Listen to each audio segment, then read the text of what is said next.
L'experte en patrimoine Luisa Galaise raconte mon histoire africaine. Raconte mon histoire africaine.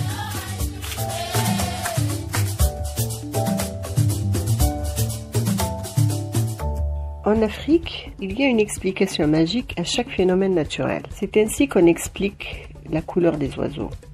Il y a fort longtemps, en effet, les oiseaux n'avaient aucune couleur. Tout était gris, du plus grand aigle au plus petit colibri.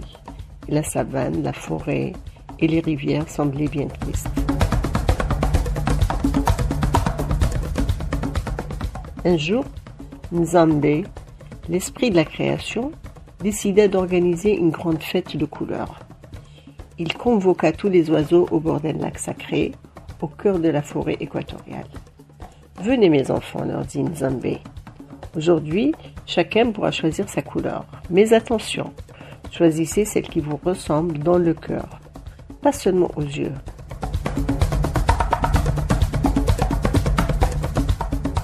Le perroquet, joyeux et bavard, plongea le premier dans les couleurs et ressortit avec des plumes vert, bleu, jaune, un vrai feu d'artifice.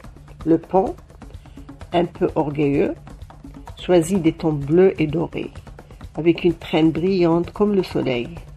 Le toucan préféra une couleur de nuit et d'arc-en-ciel, pour qu'on l'entende et qu'on le voie de loin. Alors que le corbeau lui dit « Moi je veux garder ma plume noire, elle me rappelle la nuit, où je rêve. »